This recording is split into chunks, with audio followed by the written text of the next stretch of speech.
Optics के इस lecture के पार्ट 2 में आपका स्वागत है। अभी तक हमने पार्ट फर्स्ट में हमने रिफ्लेक्शन ऑफ लाइट के बारे में पढ़ा और प्लेन मिरर्स के बारे में पढ़ा। अब हम इस पार्ट 2 में दूसरे लेक्चर के अंदर हम जानेंगे स्फेरिकल मिरर के बारे में। तो स्फेरिकल मिरर क्या होते हैं और इनका फॉर्मेशन कैसा होता है। देखिए, मान लीजिए कि अगर हमारे पास एक गोल सा, मतलब ये जो एक रिफ्लेक्टिंग सरफेस है जो पूरी तरीके से गोल है, हमारे पास एक ऐसा सरफेस है, हम इसको काट रहे हैं, हमने इसको काटा यहाँ से और हमारे पास एक सरफेस मिला। इसके अंदर का जो पार्ट है, इसके अंदर का जो पार्ट है, हमने क्या कर दिया, इस पे पॉलिश कर दिया, तो इसका जो बाहर का पार्ट होगा वो रिफ्लेक्टिंग सरफेस बन जाएगा। अगर हम अंदर के पार्ट, इसको हमने काट के अलग किया, तो ये कुछ इस तरह से बन गया और इसके अंदर हमने क्या कर दिया, कोटिंग कर दी। तो इसका जो बाहर वाला पार्ट होगा अब ये रिफ्लेक्शन का काम करेगा, इसके ऊपर जो भी रेज जाएंगी ये रिफ्लेक्ट करने लगेंगी। तो बाहर वाला पार्ट क्या हो गया, रिफ्लेक्शन वाला पार्ट होगा।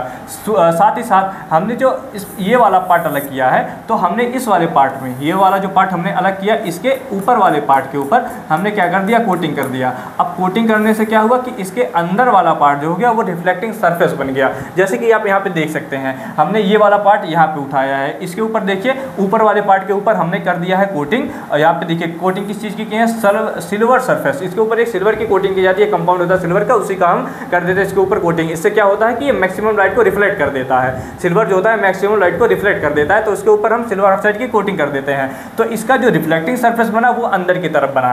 तो इस टाइप के इमेज को, जिसका रिफ्लेक्टिंग सरफेस अंदर की तरफ हो, उसको हम कहते हैं कॉनकेव मिरर, उसको हम कहते हैं कॉनकेव मिरर। और एक ऐसा स्फेरिकल मिरर जिसका रिफ्लेक्टिंग सरफेस ऊपर की तरफ हो, यहाँ पे देखिए इसका रिफ्लेक्टिंग सरफेस क्या है, अंदर की तरफ है, और इसका रिफ्लेक्टिंग सरफेस ऊपर की ओर है या फिर बाहर की ओर है, तो हम उसको कहते हैं कॉन्वेक्स मिरर। अब कॉनकेव मिरर और कॉन्वेक्स मिरर एक दूसरे से कितना अलग अलग होते हैं, हम इसके बारे में समझते हैं। सबसे पहले देखते हैं कि इसमें क्या लिखा हुआ है। A spherical mirror whose reflecting surface is curved inward, एक ऐसा स्फेरिकल मिरर जिसका रिफ्लेक्टिंग सरफेस कर्व है इनवर्ड, यानी कि इसका जो रिफ्लेक्टिंग सरफेस है वो कर्व है और इनवर्ड है, inward that is face toward the centre of the sphere. यानी कि जो, जैसे कि आप देखिए कि ये एक स्फेयर था, ये इसका सेंटर था। जब हमने इसको काट के अलग किया है, मान लीजिए ये वाला काट के हमने अलग किया और यहाँ पे प्लेस किया, तो इसका सेंटर तो यहाँ पे होगा। वैसे इसको हमने काट के अलग कर दिया तो रियलिटी में तो उसका सेंटर बनेगा नहीं, लेकिन इमेजिनरी हम मानते हैं क्योंकि ये एक बड़े से गोले का पार्ट था,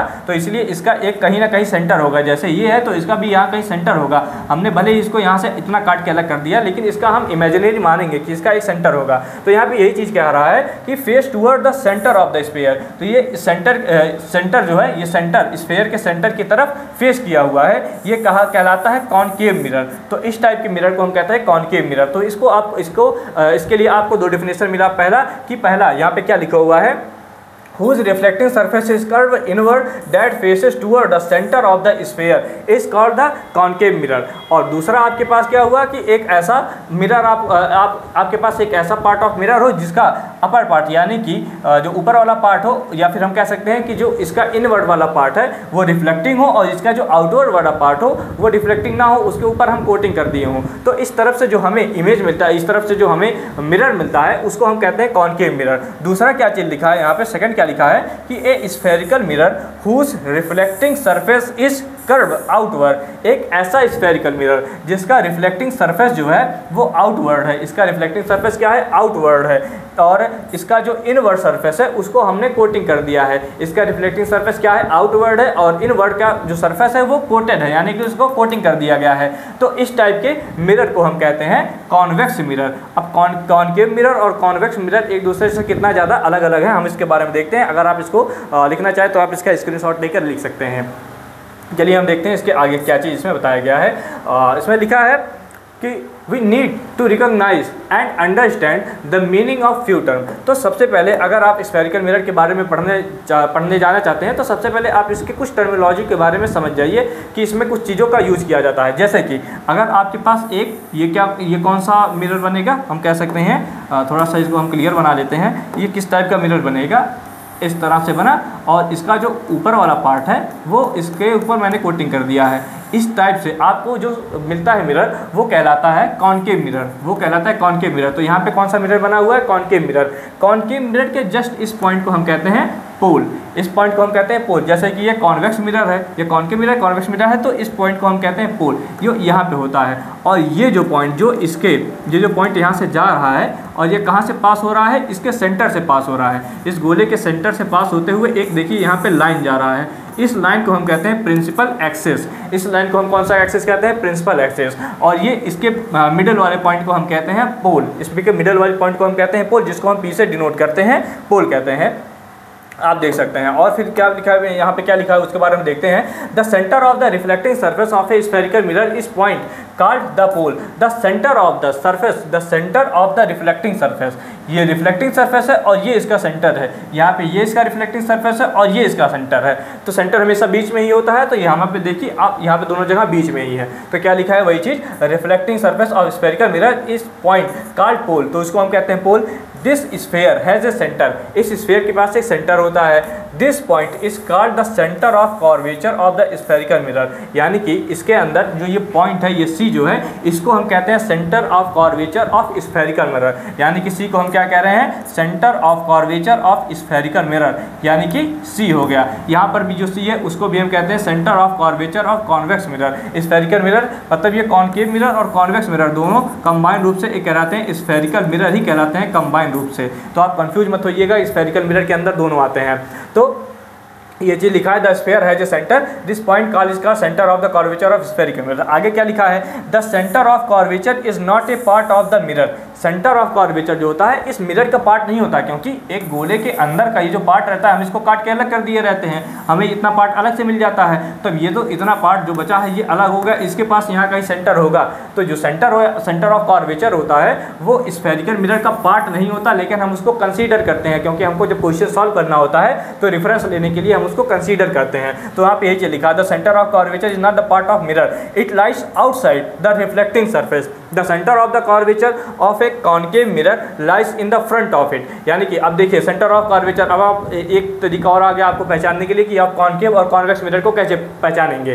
तो जो कॉन्केव मिरर होता है उसका सेंटर ऑफ कर्वेचर जो होता है वो उसके सामने होता है, देख लीजिए इसके रिफ्लेक्टिंग सरफेस के सामने है। और वहीं पे जो कॉन्वेक्स मिरर में जो सेंटर ऑफ कर्वेचर होता है वो उसके रिफ्लेक्टिंग सरफेस के ओपोजिट डायरेक्शन में होता है। ये इसका रिफ्लेक्टिंग सरफेस है, इधर इसका रिफ्लेक्टिंग सरफेस है और इसके ओपोजिट डायरेक्शन में, यानी कि इसके पीछे इसका सेंटर ऑफ कर्वेचर है। तो अगर सेंटर ऑफ कर्वेचर पीछे है तो आप समझ जाइए कि वो कॉन्वेक्स मिरर की बात कर रहा है। अगर सेंटर ऑफ कर्वेचर पोल के आगे है तो आप समझ जाइए कॉन्केव की बात कर रहा है। यहाँ पे बस ये चीज़ें लिखी हुई हैं।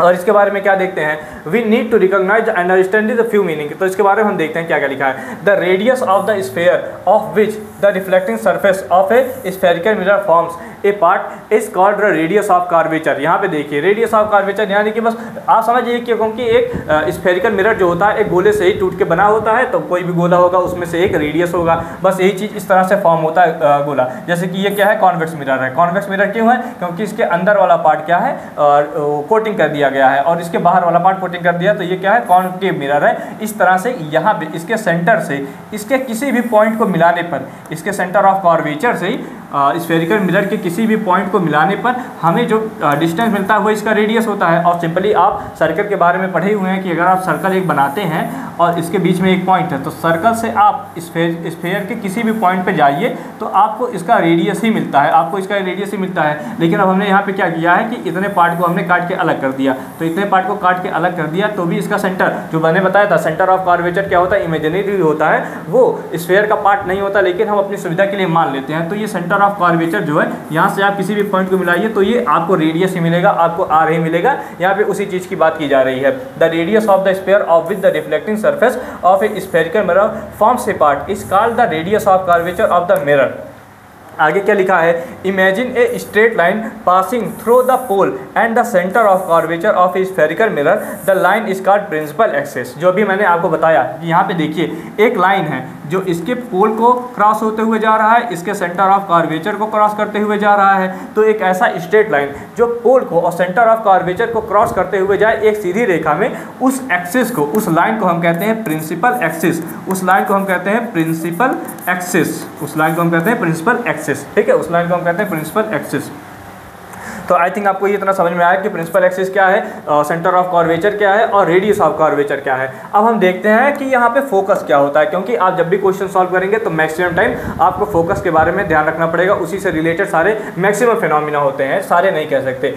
This point is the focus of the concave mirror, the heat produce due to the concentration of sunlight ignite the paper. यानी कि यहाँ पे जो बताया जा रहा है, यहाँ पे एक एक्सपेरिमेंट के बारे में आपको बताया गया है। जैसे कि आप लोग जानते होंगे कि जब हम ज्योमेट्री बॉक्स लेने जाते हैं, जो एक आता है 25-30 रुपये का, तो उसमें क्या होता है कि आपको एक मैग्नीफाइंग ग्लास मिलता है, ऐसे कुछ बना रहता है, कुछ इस टाइप से बना रहता है मैग्नीफाइंग ग्लास, ठीक है, इस टाइप से बना रहता है। और ये जो रहता है ये एक लेंस रहता है, ये एक टाइप का लेंस रहता है, और आप इसको सिंपली कह सकते हैं कि एक टाइप का ये मिरर ही रहता है। तो इससे क्या होता है कि हम लोग बचपन में क्या करते थे कि इससे आग जलाने का काम करते थे। हम इसको सन के लाइट की तरफ लेकर जाते थे और नीचे मान लीजिए कोई कागज़ रख देते थे, और उसके ऊपर जब फोकस करते थे तो सन की सारी रेज उस कागज़ के एक पॉइंट पे पड़ने लगती थी और वो हीट की वजह से जलने लग जाता था। तो ऐसा होता क्या था कि मान लीजिए कि ये क्या है, एक ऑब्जेक्ट है, ये ऑब्जेक्ट कौन सा है, सन है, ये ऑब्जेक्ट कौन सा है, सन है, और ये कितने, सन हमसे बहुत दूरी पे है। तो कोई ऑब्जेक्ट बहुत ज़्यादा दूरी पे होता है तो हम मान लेते हैं कि वो इनफाइनाइट पे है, और ठीक है, ये बहुत ज़्यादा दूरी पे है, तो हम इसके सामने अपना ये जो मैंने बताया कि ये जो लेंस है या फिर मिरर है उसको हम प्लेस कर देते हैं, और यहाँ पे पीछे हम कोई कागज़ रख दिए हैं, इसके पीछे हम कोई कागज़ रख दिए हैं, और उसके बाद फोकस इसका शिफ्ट करते हैं। तो फोकस की वजह से इसके पीछे भी जाता है। जैसे कि यहाँ पे जो मिरर होता है, जो कॉन्केव मिरर होता है, इसके अंदर जो हम यूज़ करते हैं, लेंस का यूज़ करते हैं, वो अलग फिनोमिना दिखाता है। यहाँ पे हम मिरर की बात कर रहे हैं, तो मिरर इस टाइप का फिनोमिना रेयरली दिखाता है, मैक्सिमम टाइम लेंस से इस टाइप के फिनोमिना को दिखाते हैं। जैसे कि क्या होता है, जो कॉन्केव मिरर है और कॉन्वेक्स मिरर है, इनकी अलग अलग अपनी प्रॉपर्टीज़ होती हैं, और ये प्रॉपर्टीज़ जैसे ही लेंस के अंदर आती हैं वो कम्प्लीटली चेंज हो जाती हैं। लेंस के अंदर आते ही ये प्रॉपर्टीज़ चेंज हो जाएंगी। जब तक आप इनको मिरर के रूप में पढ़ेंगे तो इनकी प्रॉपर्टीज आपको अलग दिखाई देगी, जैसे ही आप लेंस के अंदर आएंगे इनकी प्रॉपर्टी कम्प्लीटली चेंज हो जाती है। तो सबसे पहले हम देख लेते हैं क्या लिखा है कि मान लीजिए कि आपके पास कोई ऑब्जेक्ट है जो कि इनफाइनाइट पे है, आपके पास कोई ऑब्जेक्ट है जो कि इनफाइनाइट पे है, इनफाइनाइट से आ रही किसी लाइट को जब कोई मिरर के सरफेस से टकराती है। देखिए अब हम यहाँ पे देखें, शुरू में मैंने आपको क्या बताया था कि हमारे पास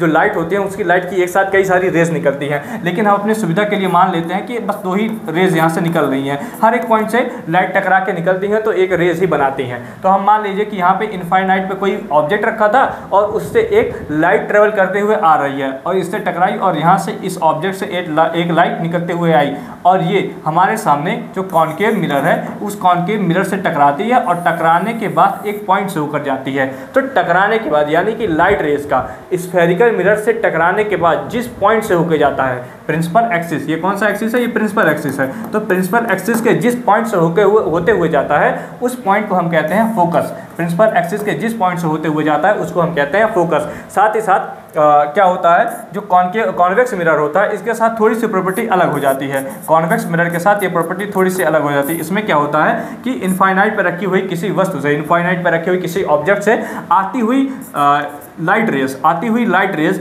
जब स्फेयर से यानी कि स्फेरिकल मिरर से टकराती हैं, स्फेरिकल मिरर यानी कि कॉन्वेक्स मिरर से जब ये टकराती हैं तो ये फोकस से आती हुई प्रतीत होती हैं। ये फोकस से आ नहीं रही होती हैं, हमको ऐसा फील होता है कि ये फोकस से आ रही होती हैं। ये कॉन्वेक्स मिरर का एक प्रॉपर्टीज़ है।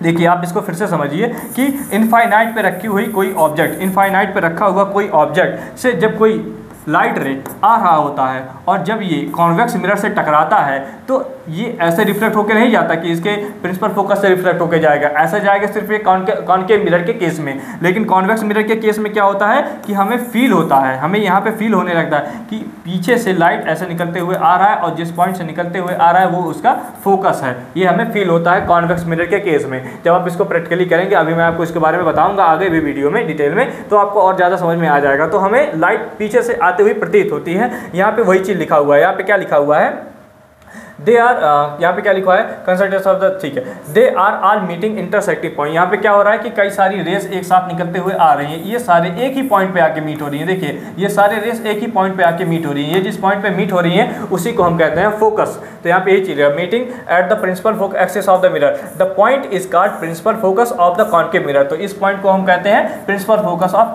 Concave mirror. The reflected rays appear to come from the a point on the principal axis, this point is called the principal focus of the convex mirror. ठीक है, यहाँ पे लाइट यहाँ से race आती हुई प्रतीत होती है। यहाँ पे देखिए ये रेस आई और टकराई यहाँ से, और यहाँ से फिर ये आती हुई प्रतीत हो रही है। यहाँ पे टकराई और ये यहाँ से आती हुई प्रतीत हुई, यहाँ से टकराई और ये यहाँ से आती हुई प्रतीत हुई, यहाँ से टकराई, ऐसे होते।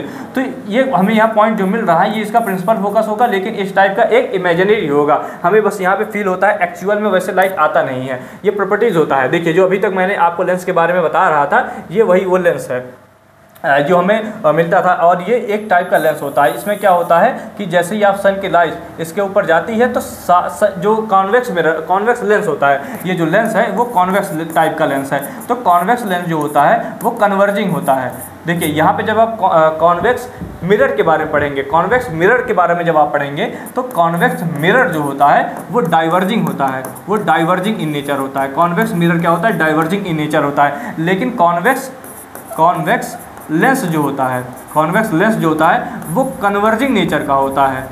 अभी मैंने आपको बताया कि कॉन्वेक्स और कॉनकेव, कॉन्वेक्स मिरर और कॉन्वेक्स इमेज की प्रॉपर्टीज हमेशा एकदम से अलग हो जाती हैं, उल्टी हो जाती हैं। तो कॉन्वेक्स मिरर जो होता है वो डाइवर्जिंग होता है और कॉन्वेक्स लेंस जो होता है वो कन्वर्जिंग होता है। तो यहाँ पे कॉन्वेक्स लेंस का यूज़ किया जा रहा है, और जैसे ये सनलाइट इसके अंदर से पास होती है तो सारी सनलाइट एक जगह पे आके कन्वर्ज हो जाती हैं, और इसको हम इसका फोकस शिफ्ट करने के बाद अगर हम इसके नीचे एक कागज़ का टुकड़ा रखें तो सारी सन की लाइट एक ही पॉइंट पे एक ही जगह पे आके गिरने लगती हैं, क्योंकि सन की लाइट अपने साथ हीट को कैरी करती हैं। सन की लाइट अपने साथ हीट को कैरी करती हैं, इसलिए कागज़ जो रहता है वो जलने लग जाता है, जो कि एक इस टाइप का एक फिनोमिना है जो कि हमें दिखाता है ऑप्टिक्स के बारे में। यहाँ पे कुछ और भी बातें लिखी हुई हैं। For the spherical mirror of small aperture the radius of curvature is founded to be equal.